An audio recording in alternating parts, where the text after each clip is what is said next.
welcome back to AOK Games. Today we are in Microsoft Flight Simulator 2024 with LivtoAir's CJ3+. This plane is available in 2020 format and the aforementioned 2024 format. So it's about 30 bucks USD with tax and tags included, all that, closer to probably $32 for me. And what I've got here is a 2000 nautical mile range plus CJ3 Cessna Citation. Essentially, it is the Gen 3 variant, from what I can tell. It's got the G3000 Avionics suite and plenty of pride and performance to boot. So there are things about it that I noticed right off of the bat that are nice, and some things that I think could honestly they could use a little bit of work. I'll point those out. You might notice some of them right away. Possibly this stripe here, right? This paint line here is not. It's very wavy. It's not very straight. That's kind of perplexing to me. I like the patina of the aircraft. I like how the specular gloss or lack thereof with the finishes is done. For example, this leading edge is a really nice polished metal look, right? It's got reflections. I like how the early morning sunrise here in Oahu is reflecting off of these position markers here and strobes. They look nice. But then, like, you get to some areas here that are, well, you can kind of see less than ideal resolution. Now, I have a 4090 with a lot of the settings jacked way up, and this is native 4K.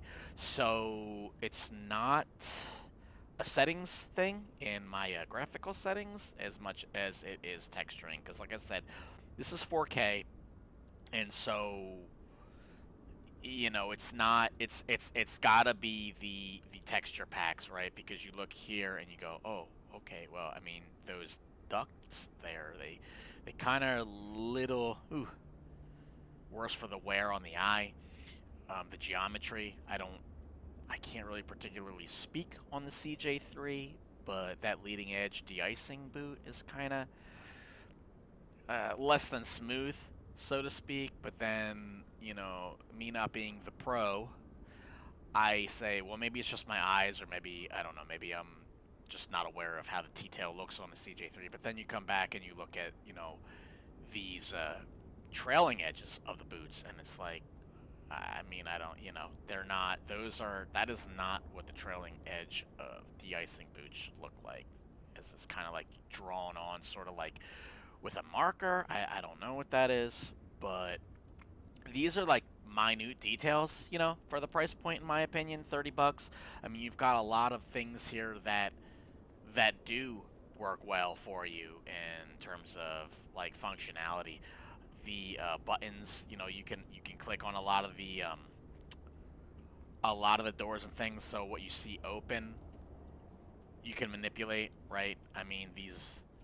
These luggage compartments here, they all function, and the animations are nice. I have taken it for a very short flight. I noticed the animations on the gears are also really nice when they go up and down, and you'll be, I think, particularly surprised at the level of functionality that this aircraft has on the inside, particularly in the cabin.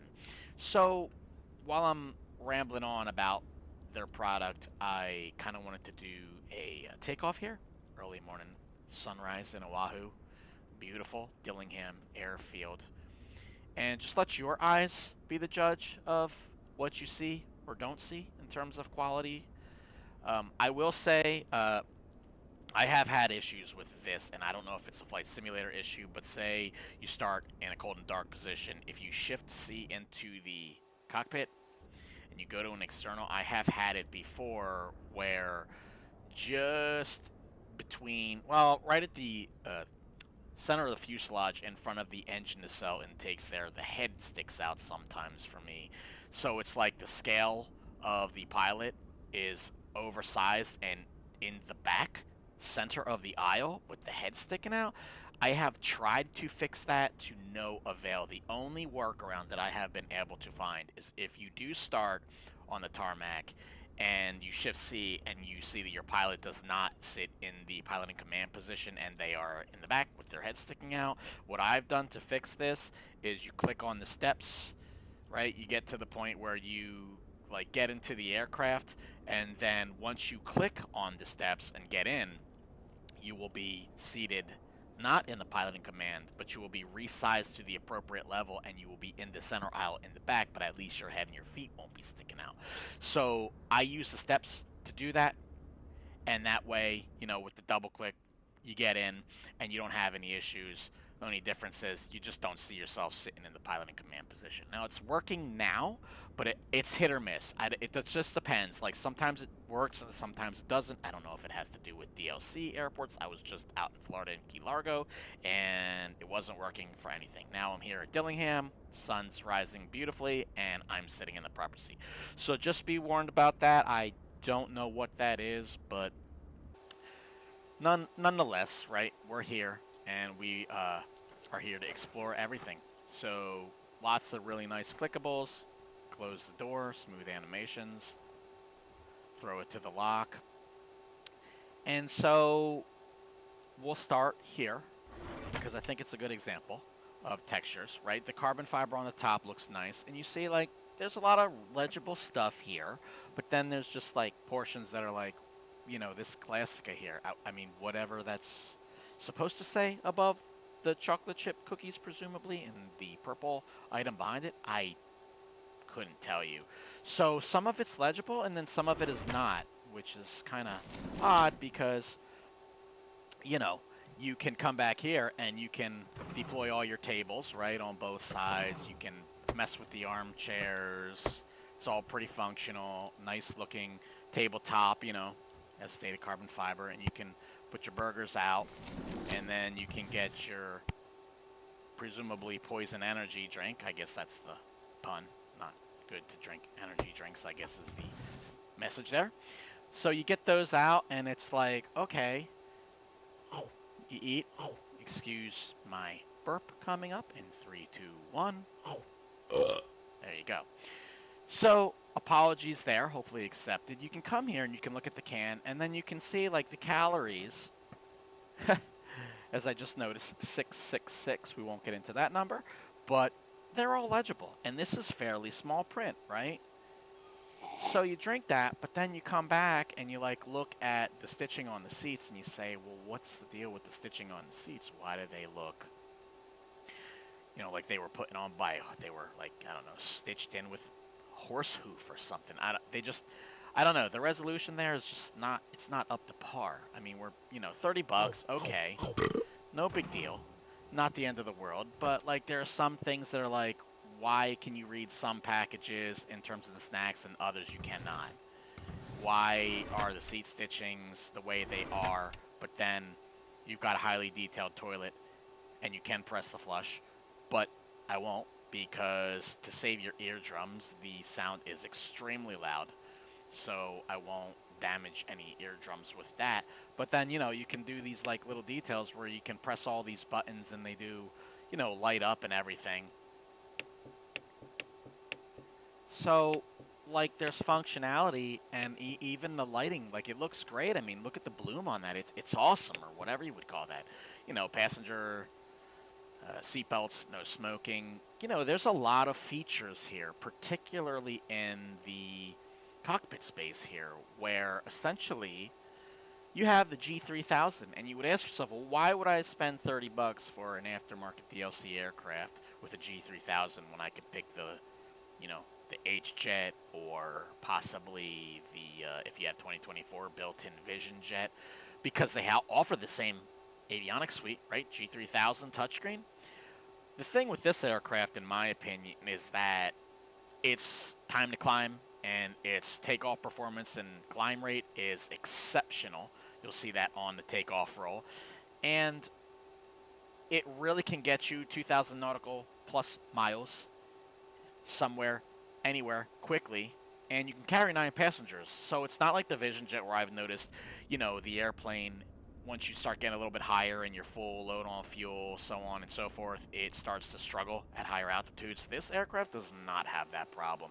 So it has the complexity. It's got some of the, you know, quote unquote, older steam style cockpit, you know, toggle switches here, so it makes you feel like you're manipulating functions on the aircraft, which indeed you are.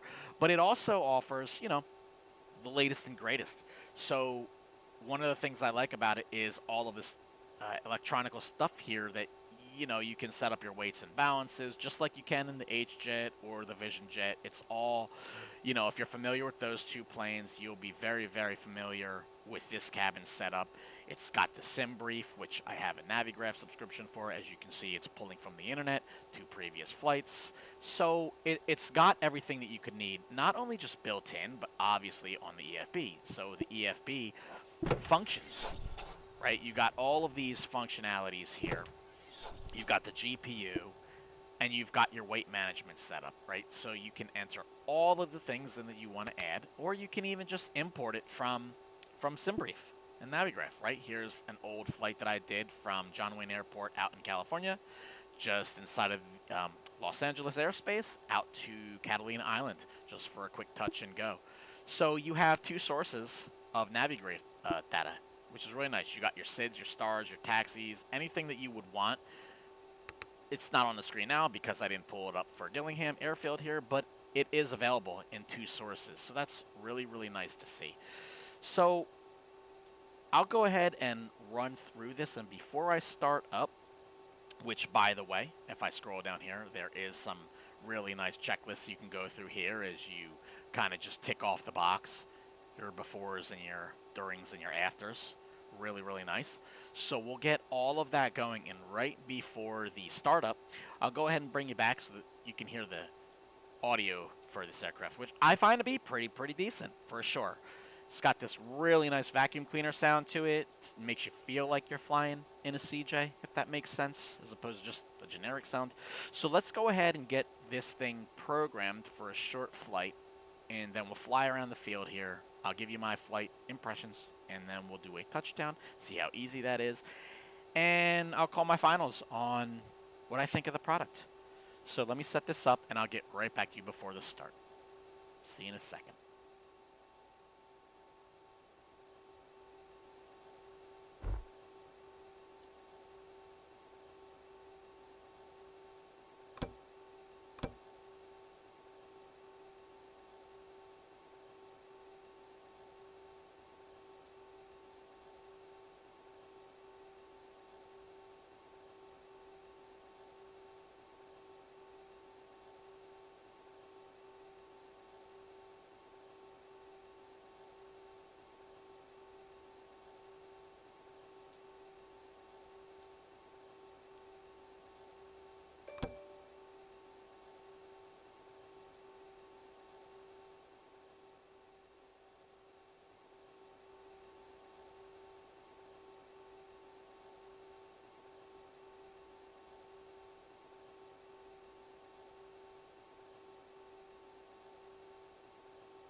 Okay, just like that, we are ready for a start. So we can adjust our lights too, by the way, panel lights. Lots and lots of adjustability there. Displays, bright, dark, and even your touchscreen displays. So plenty of adjustability for day-night flying, depending on how you like. Now, anyways, back to the checklist here. So repeat for both engines. And we'll go outside and listen to this because they're very, they're quiet, but they're nice. So let's see. using the GPU to start.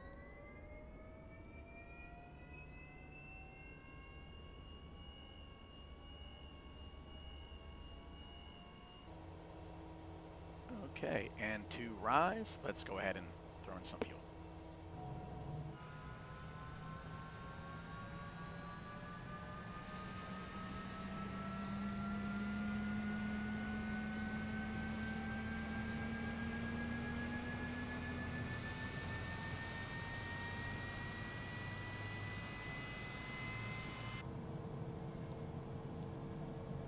Okay, just like that, we've got one alive. So let's throw on our generator, and let's bring our air source to right-hand engine for our bleed air, and we can throw in, make sure our lights are on, and let's throw on some air conditioning. We'll go right up to 75 degrees, and we'll turn on the fans. Pressurized air conditioning is always nice. Let's make sure that we have our TCAS is on. Let's go ahead and start up the left-hand motor.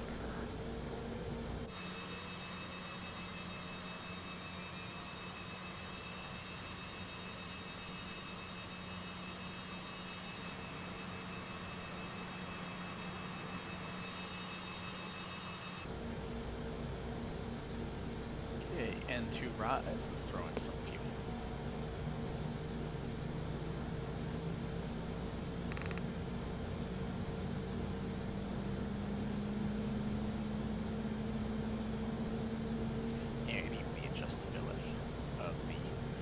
Standby altimeter there. Okay, we'll throw on our generators. Our emergency lights are armed. Our display standby is correct. So our nose door left is open. We'll make sure that that's stowed, but let's go ahead and put both air sources on. Let's make sure we throw our taxi lights on. And we should theoretically be ready to go. Let's roll through this checklist here.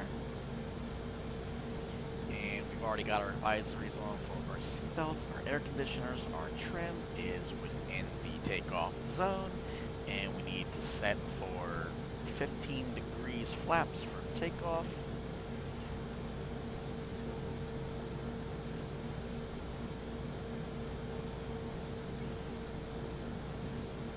Free and clear, okay, so we just have to make sure we get our speeds in there, and then we'll be good to go. And rotate. We'll set up for landing after we come in on approach there, and let's just check our doors. It's saying nose gear there. It's locked, so now it's locked. Let's see, crew alerting system is gone. Parking brake handle just needs to be removed, and we'll head out to runway threshold, and I'll be right back for the takeoff roll with you. Again, thanks for joining today. See you out there in just a second.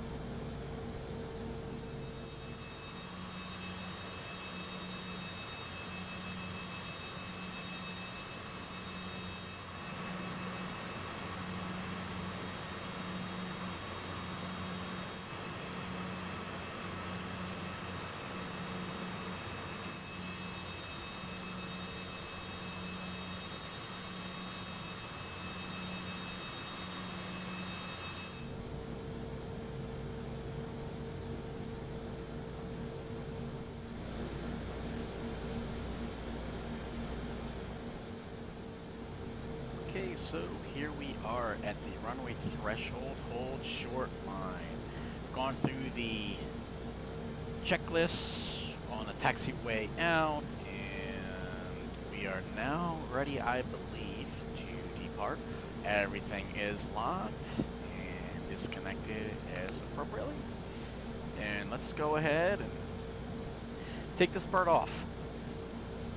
So the one thing I do notice a little bit about this aircraft is there is a little bit of a delay in the spool up of the engines, so that's kind of interesting. I'm not sure if the FJ motors that I believe this aircraft has, I think they're turbojets. I don't think they're turbofans, so I'm not sure. You know, I've never flown one of these in real life, but I do like how there is a delay. So it kind of keeps you thinking ahead of the aircraft so that you essentially don't, like, you got to stay ahead of your airspeed with your engines. So that being said, it's a nice little thing about it. So we'll go from taxi lights to landing lights for maximum visibility, anti-collisions on, pressurization and source both, statics 1 and 2 on, and let's head off. So we'll run our engines up, 3/4, let them stabilize. Go to the map, and power completely up. Speed brake retracted. Fuel boost pumps to normal. Okay, here we go. Speed's alive. Cross check both sides. And the rotate just like that. Very smooth. Gear up. And the climb out rate on this aircraft, as stated, is quite remarkable.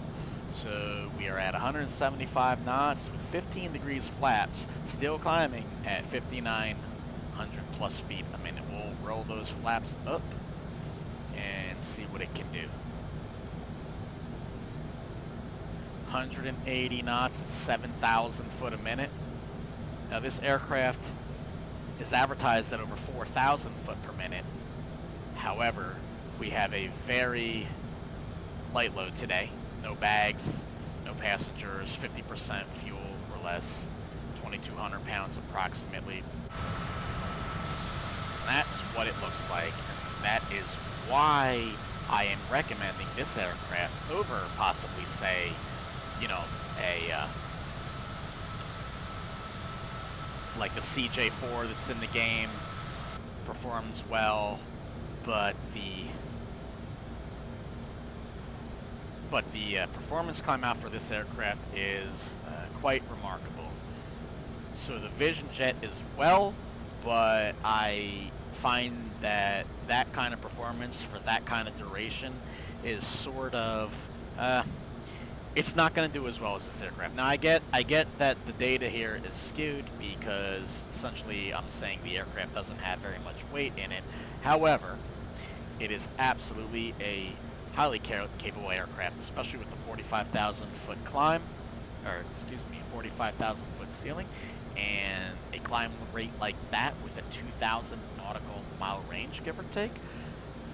What you're looking at here is a rocket ship.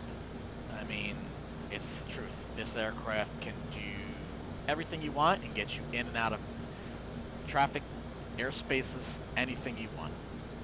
So just like that, we are at 12,000 plus feet. And I've already pulled the throttles back. So we're cruising. 12,000 feet, just like that. Already above the cloud layer.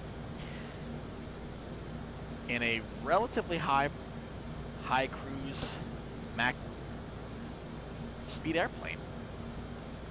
Just like that. Seatbelts can come off, and we are at altitude. Now what's also nice about this aircraft is the fact that I have not really had to mess with the pitch, trim, or anything to any extensive point. It flies really smooth. It's got a very shall I say fly-by-wire feel to it, and I like that. I also like, you know, I see the benefit of having steam gauges at times, right? Like in your older Cessnas or even like your older jets, things like that. That's cool.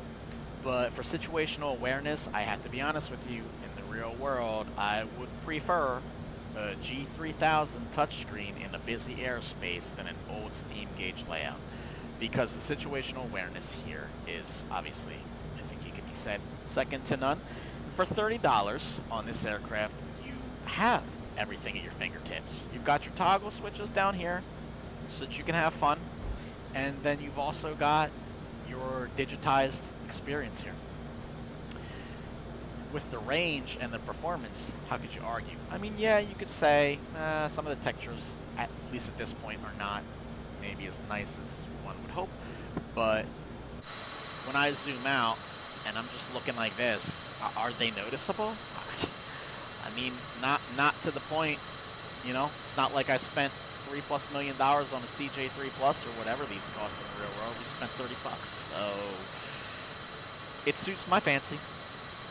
Flies nice, believable performance, and for the price point, I think it gives you a lot of the features that you would want, including, you know, eating the hamburger and flushing the toilet with the sound effects included, that I wouldn't notice if they weren't there, but now that they are there, it kind of makes everything else sort of stand out. Like, well, where's my hamburger?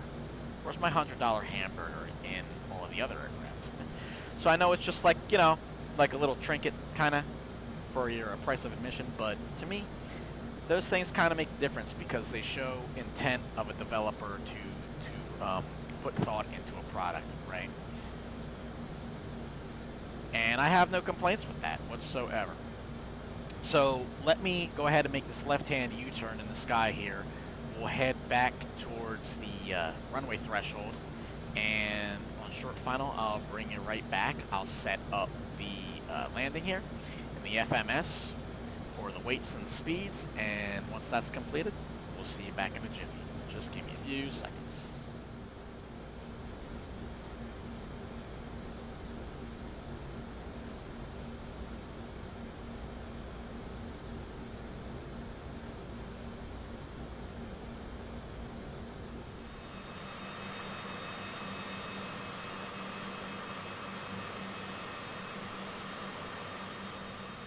Okay, just like that, we are heading towards final approach here. We are going to pull the throttles back, and I'm going to extend the gear, and let's make sure we check out that animation.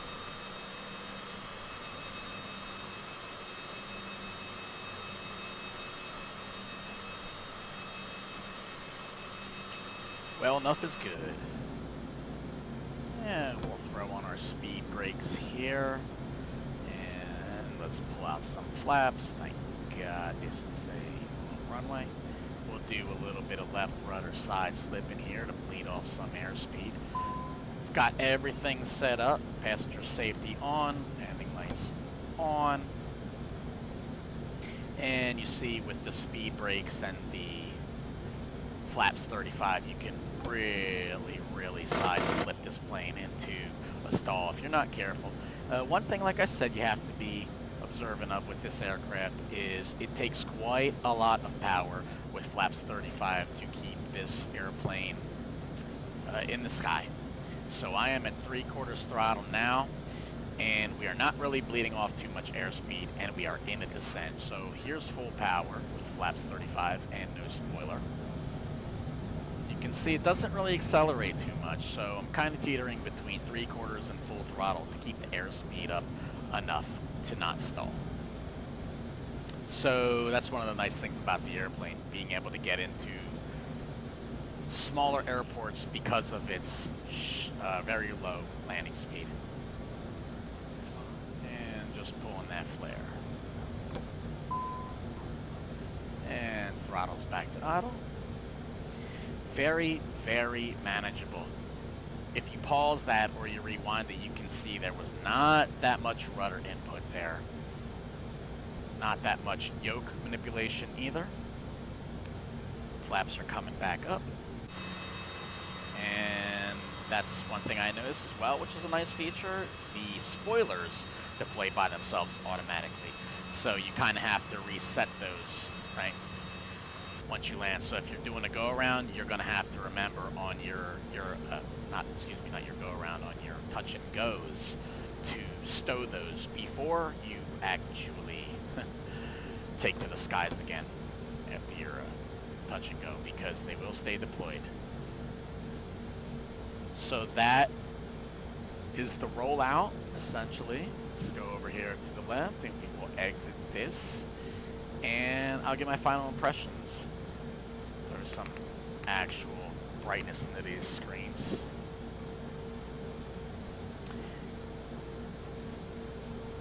Back to the taxi lights, everything's good. We'll get off the threshold, and then I will see you all back at the paddock there. Just a second.